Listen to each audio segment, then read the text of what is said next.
আপনারা দেখছেন আপনাদের প্রিয় চ্যানেল রোজ বাংলা। শুরুতেই এক নজরে আজকের বিশেষ বিশেষ সংবাদের শিরোনামগুলি। পিছিয়ে পড়া পরিবারের একজন মহিলাকে প্রতি বছর ব্যাংক অ্যাকাউন্টে সরাসরি দেওয়া হবে 1 লক্ষ টাকা করে। চালু হচ্ছে নতুন প্রকল্প। অপরদিকে আশা কর্মী, অঙ্গনারী কর্মীদের ভাতা বেড়ে হচ্ছে দ্বিগুণ। চুক্তিভিত্তিক কর্মী নিয়োগ বাদ দিয়ে এবার করা হবে স্থায়ী নিয়োগ। 30 লক্ষ শূন্যপদে করা হবে কর্মী নিয়োগ। অপরদিকে করেছি রাজ্যের দুর্নীতি, শিক্ষক নিয়োগে করেছি আমি দুর্নীতি। লক্ষ লক্ষ রাজ্যের শিক্ষিত বেকার মেধাবী যুবকদের জীবন করে দিয়েছি অন্ধকার। এখন আমি জেলে বসে আমার ভালো লাগছে না। জেলে বসে এবার কান্নায় ভেঙে পড়লেন রাজ্যের প্রাক্তন শিক্ষামন্ত্রী পার্থ চট্টোপাধ্যায়। অপরদিকে জয় শ্রীরাম বলায় সস্ত্রীক বিজেপি কর্মীকে মার, মহিলার মৃত্যু রানাঘাটে। অপরদিকে রেল লাইনের ধার থেকে উদ্ধার হলো টিএমসি কাউন্সিলরের 3 টুকরো দেহ, বাড়ছে রহস্য। অপরদিকে নির্বাচন কমিশনকে গণতন্ত্রের হত্যাকারী বলে অভিযোগ করলেন অভিষেক বন্দ্যোপাধ্যায়। এছাড়াও সুপ্রিম কোর্টে নিঃশর্ত ক্ষমা চাইলেন বাবা রামদেব। ভুয়ো বিজ্ঞাপনের মামলায় ক্ষমা চাইলেন রামদেব, বললেন এই ভুল আর জীবনে দ্বিতীয়বার হবে না আমাদের।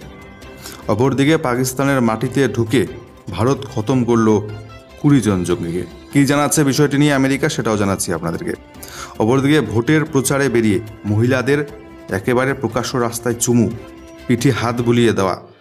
বিজেপি প্রার্থী খগেনের কাণ্ডে বিতর্কের ঝড় রাজ্য রাজনীতিতে। এছাড়া 2014 প্রাথমিক শিক্ষক নিয়োগের টেট পরীক্ষা হয়ে যাবে বাতিল, হুঁশিয়ারি বিচারপতির, রাজ্যের হাইকোর্টের বিচারপতির। বিস্তারিত জানাবো। এছাড়াও রাজ্যের বিভিন্ন জেলায় আবহাওয়া থাকছে কেমন, সে নিয়েও বিস্তারিত রিপোর্ট পৌঁছে দিচ্ছে আপনাদের দোরগোড়ায়। অপরদিকে বাড়ল কেজরিওয়ালের জেল হেফাজতের মেয়াদ। আপাতত তিহার জেলেই বন্দী থাকছেন দিল্লির মুখ্যমন্ত্রী। নতুন এসে থাকলে চ্যানেলটিকে সাবস্ক্রাইব করতে ভুলবেন না, খবরগুলিকে শেয়ার করবেন। আর আপনার যা মতামত রয়েছে, কোন ধরনের খবর আপনি দেখতে পছন্দ করবেন, সেটা আমাদের কমেন্ট বক্সে জানাতে ভুলবেন না। নির্বাচন কমিশনকে গণতন্ত্রের হত্যাকারী তমকা দিয়ে 2 হেমন্তের গল্প শোনালেন অভিষেক ব্যানার্জি। ফের নির্বাচন কমিশনকে নিশানা করলেন অভিষেক বন্দ্যোপাধ্যায়। প্রশ্ন তুললেন কমিশনের নিরপেক্ষতা নিয়ে। গণতন্ত্রের হত্যাকারী বলেও খোঁচা দিলেন তৃণমূলের সর্বভারতীয় সাধারণ সম্পাদক। সঙ্গে শোনালেন 2 হেমন্তের গল্প। হুগলি জেলার সিঙ্গুরের আজবনগর এলাকায় রিসোর্টে হুগলি লোকসভা তৃণমূল প্রার্থী এবং তৃণমূল নেতৃত্বের সাথে বৈঠক করেন অভিষেক বন্দ্যোপাধ্যায়। ছিলেন স্থানীয় নেতৃত্ব। সেখান থেকে বেরিয়ে তার তোপ, গণতন্ত্রকে হত্যা করাই নির্বাচন কমিশন তথা বিজেপির একমাত্র কাজ। কাল যেভাবে কমিশনের দপ্তরের সামনে থেকে মহিলা সাংসদদের টেনে হিচড়ে সরিয়ে দেওয়া হয়, তা অত্যন্ত দুর্ভাগ্যজনক বলে মন্তব্য করেছেন অভিষেক বন্দ্যোপাধ্যায়। গণতন্ত্রের কালো অধ্যায় বলেও তিনি জানিয়েছেন। এ প্রসঙ্গে বলতে গিয়ে 2 হেমন্তের গল্প শুনিয়েছেন তৃণমূল সাংসদ। উল্লেখ করেন ঝাড়খণ্ডের মুখ্যমন্ত্রী হেমন্ত সোরেন এবং অসমের মুখ্যমন্ত্রী হিমন্ত বিশ্ব শর্মার কথা। অভিষেক বন্দ্যোপাধ্যায়ের কথায়, ঝাড়খণ্ডের মুখ্যমন্ত্রী হেমন্ত সোরেন মাথা নত করেননি বিজেপির কাছে, বিজেপির বশ্যতা স্বীকার করেননি। নির্বাচনের 2 মাস আগে তাই তাকে গ্রেপ্তার করেছে ইডি, সিবিআই। উল্টো দিকে অসমের মুখ্যমন্ত্রী হিমন্ত বিশ্ব শর্মার কথা উল্লেখ করেছেন তিনি। বলেছেন, সারদা চিটফান্ড কাণ্ডে নাম ছিল হিমন্ত বিশ্ব শর্মার। তিনি বিজেপিতে যোগ দিয়েছিলেন, মেরুদণ্ড বিকিয়ে দিয়েছেন তিনি বিজেপির কাছে। তাই সিবিআই, ইডি তাকে গ্রেপ্তারিত দূর, তাকে তলব অবধি করেনি। এই উদাহরণ দেশের সকলের জানা উচিত বলেও মতামত অভিষেক ব্যানার্জির। ভোটের প্রচারে বেরিয়ে মহিলাদের রীতিমতো গালে চুমু, পিঠে হাত বুলিয়ে দেওয়া। বিজেপি প্রার্থী খগেনের কাণ্ডে এবার বিতর্কের ঝড় রাজ্যে। ভোটের প্রচারে বেরিয়ে কাউকে খাচ্ছেন চুমু, কারো আবার খোলা পিঠিয়ে অশ্লীলভাবে হাত দিচ্ছেন বুলিয়ে। নির্বাচনী প্রচারে বেরিয়ে মালদহ উত্তরের বিজেপি প্রার্থী খগেন মুর্মুর কুকীর্তির ভিডিও সোশ্যাল মিডিয়ায় ভাইরাল হতেই পড়েছে শোরগোল। এই বিতর্কিত ছবিকে কেন্দ্র করে উত্তেজনা ছড়িয়েছে বঙ্গ রাজনীতিতে। খগেন মুর্মুর একাধিক আপত্তিকর ছবি এক্স হ্যান্ডেলে প্রকাশ্যে এনেছে তৃণমূল কংগ্রেস। বিজেপির বিরুদ্ধে তোপ দেগে শাসক দলের তরফে লেখা হয়েছে, এভাবেই নারীদের সম্মানে ব্যস্ত মোদির সরকার, মোদির পরিবার। তৃণমূলের শেয়ার করা একটি ছবিতে দেখা যাচ্ছে এক মহিলার খোলা পিঠে রীতিমতো হাত রেখে হেঁটে যাচ্ছেন ওই বিজেপি প্রার্থী। আবার একটি ছবিতে তাকে দেখা যাচ্ছে প্রকাশ্যে এক মহিলাকে রাস্তায় দাঁড়িয়ে চুমু খেতে। আপত্তিকর এই ছবিগুলি সোশ্যাল মিডিয়ায় পোস্ট করে তৃণমূলের তরফে লেখা হয়েছে, যাকে আপনারা দেখছেন তিনি মালদহ উত্তরের বিজেপি প্রার্থী খগেন মুর্মু। প্রচারে বেরিয়ে ইনি প্রকাশ্যে মহিলাদের চুম্বন করছেন। তৃণমূলের অভিযোগ, এভাবেই নারীদের সম্মানে ব্যস্ত মোদী পরিবারের সদস্যরা।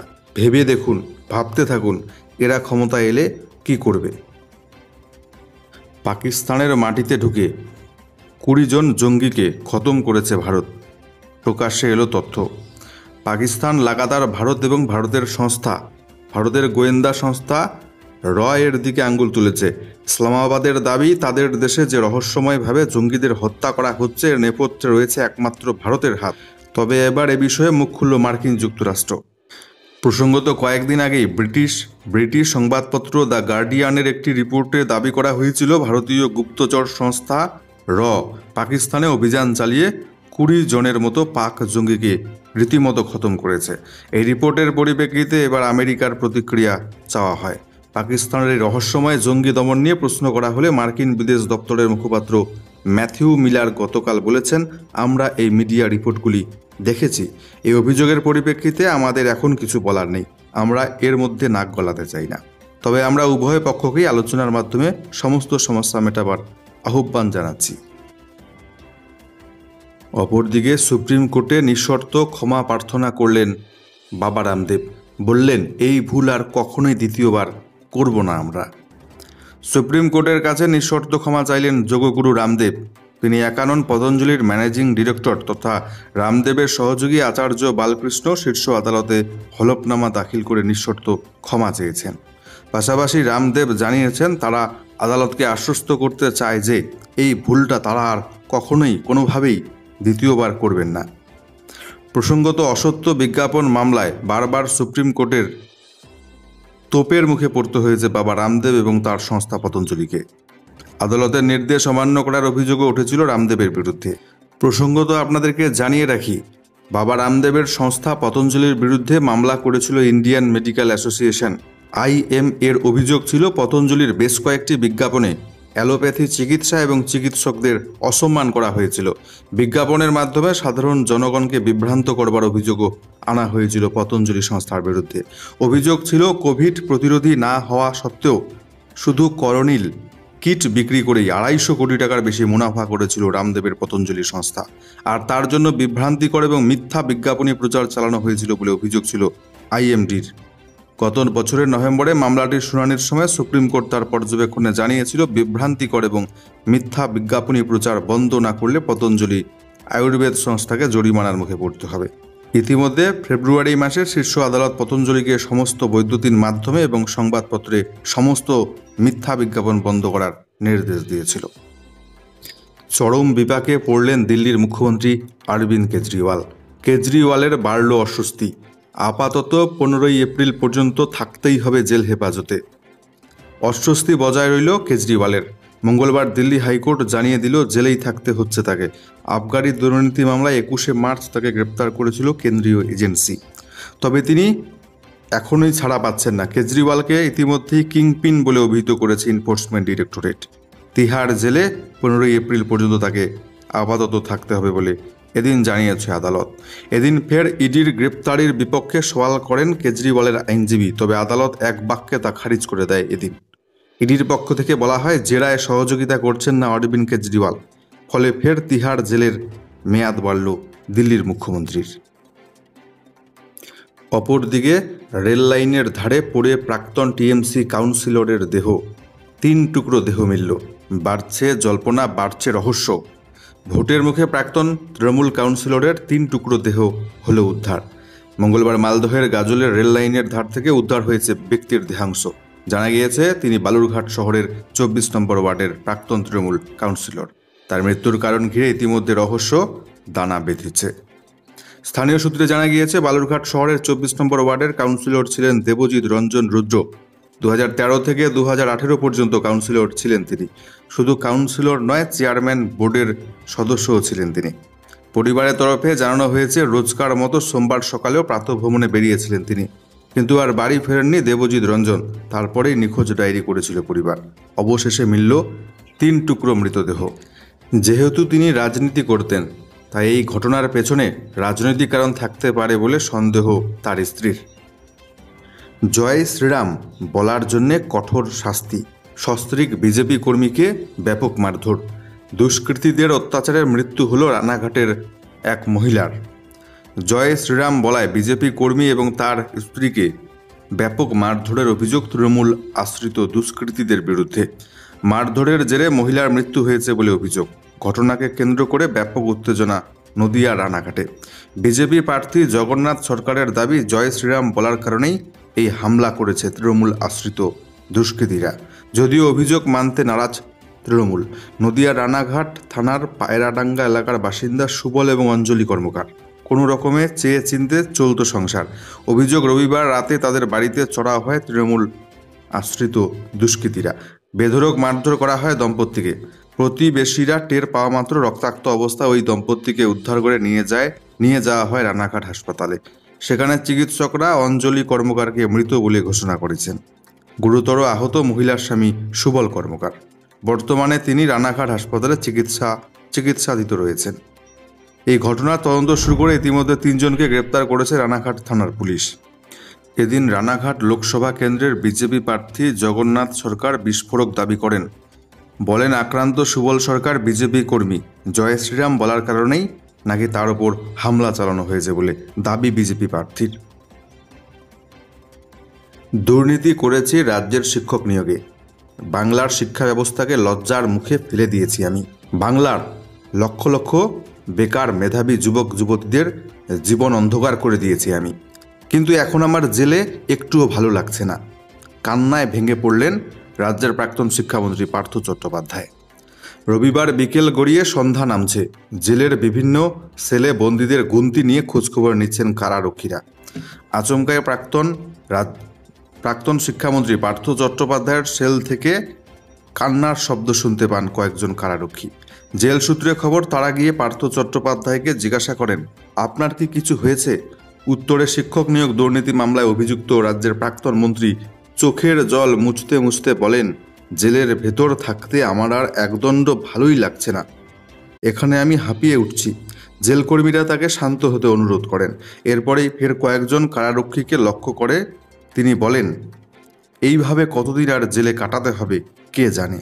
জেল সূত্রের খবর, কান্নাকাটির পর পার্থ চট্টোপাধ্যায় সেলের বাতি নিভিয়ে শুয়ে পড়েন। রাতের খাবার খাওয়ার ক্ষেত্রে তার খুব একটা আগ্রহ ছিল না। জেলের রাতের খাবারের তালিকায় ছিল রুটি, সবজি এবং ডাল। কোনো রকমে একটি রুটি আর ডাল খান পার্থ চট্টোপাধ্যায়। বাকি খাবার টেবিলে রেখেই ফের বিছানায় শুয়ে পড়েন। একাধিকবার তার জামিনের আর্জি খারিজ হয়ে যাবার পর থেকে পার্থ চট্টোপাধ্যায় অনেকটাই মুষড়ে পড়েছেন। তার জামিন যে ধরাছোঁয়ার বাইরে সেটা বুঝতে পেরে ইদানিং তিনি কথাবার্তাও কম করে দিয়েছেন। আগে অনেকটা সময় বইপত্র পড়তেন, কিন্তু এখন সেটাও বন্ধ করেছেন তিনি। আশা কর্মী এবং অঙ্গনওয়াড়ি কর্মীদের ভাতা বেড়ে হচ্ছে দ্বিগুণ। অপরদিকে পিছিয়ে পড়া পরিবারের একজন মহিলাকে প্রতি বছর দেওয়া হবে সরাসরি ব্যাংক অ্যাকাউন্টে 1 লক্ষ টাকা করে। আগের দিন সুর বেঁধে দিয়েছিলেন সোনিয়া গান্ধী। সেই পথেই মহিলাদের মন জিততে এবার জোর সওয়াল করলেন রাহুল গান্ধী।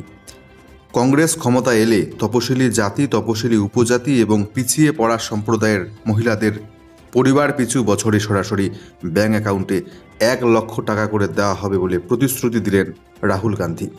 কংগ্রেসের ইস্তাহারে মহালক্ষ্মী প্রকল্পে মহিলাদের ব্যাংক অ্যাকাউন্টে 1 লক্ষ টাকা দেওয়ার কথা ইতিমধ্যে ঘোষণা করা হয়েছে। সোমবার মধ্যপ্রদেশের সেউনি জেলার ধানোরায় মন্ডলা লোকসভা আসনের প্রচারে গিয়ে সেই প্রতিশ্রুতির কথাই ফের একবার তুলে ধরলেন কংগ্রেসের প্রাক্তন সভাপতি রাহুল গান্ধী। এবারের ভোটে বাজিমাত করতে দলকে মহিলাদের পাশে থাকার পরামর্শ দিয়েছেন স্বয়ং সোনিয়া গান্ধী।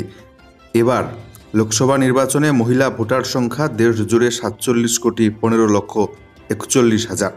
তাই তার স্ট্র্যাটেজি, ভোটে ভালো ফল করতে যে কোনো মূল্যে মহিলাদের মন জয় করতে হবে। রাহুল গান্ধী এদিন ঘোষণা করলেন, গরিব পরিবারের একজন মহিলাকে প্রতি বছর সরাসরি ব্যাংক অ্যাকাউন্টে 1 লক্ষ টাকা করে দেওয়া হবে। এর পাশাপাশি আশা কর্মী এবং অঙ্গনওয়াড়ি কর্মীদের ভাতা দ্বিগুণ করার প্রতিশ্রুতি দিয়েছেন এদিন রাহুল গান্ধী। এখানেই শেষ নয়, চুক্তিভিত্তিক কর্মী নেওয়া বন্ধ করে 30 লক্ষ শূন্যপদে স্থায়ী সরকারি কর্মী নিয়োগ করা হবে বলেও কংগ্রেসের ইস্তাহারে প্রতিশ্রুতি দেওয়া হয়েছে। বাতিল হতে চলেছে 2014 প্রাথমিক শিক্ষক নিয়োগের টেট পরীক্ষা, সতর্ক করলেন বিচারপতি মান্থা। ওএমআর শিটের আসল তথ্য খুঁজে পাওয়া না গেলে 2014 সালের প্রাথমিক শিক্ষক নিয়োগের টেট পরীক্ষাটা গোটাটাই বাতিল করে দেওয়া হবে, সাফ হুঁশিয়ারি কলকাতা হাইকোর্টের। মঙ্গলবার এই মামলার শুনানি চলার সময় হাইকোর্টের বিচারপতি রাজাশেখর মান্থা বলেন, ডিজিটাল তথ্য এত সহজে নষ্ট হয় না, মুছে ফেললেও তা পুনরুদ্ধার করা যায়। পৃথিবী থেকে মঙ্গলে গেলেও সেই তথ্য মিলতে বাধ্য, কিন্তু তারপরও যদি আসল তথ্য হাতে না আসে তবে গোটা নিয়োগ প্রক্রিয়াই বাতিল করে দিতে বাধ্য হবে আদালত। বিচারপতির নির্দেশ, সিবিআইকে যেভাবেই হোক ওএমআর শিটের আসল তথ্য খুঁজতেই হবে, তা না হলে 2014 সালের টেট বাতিল করে দেওয়া হবে পুরোপুরি। প্রয়োজনে প্রাথমিক শিক্ষা পর্ষদের দপ্তরে গিয়ে সিবিআই তল্লাশি চালাতে পারে বলেও নির্দেশ দিয়েছে হাইকোর্ট।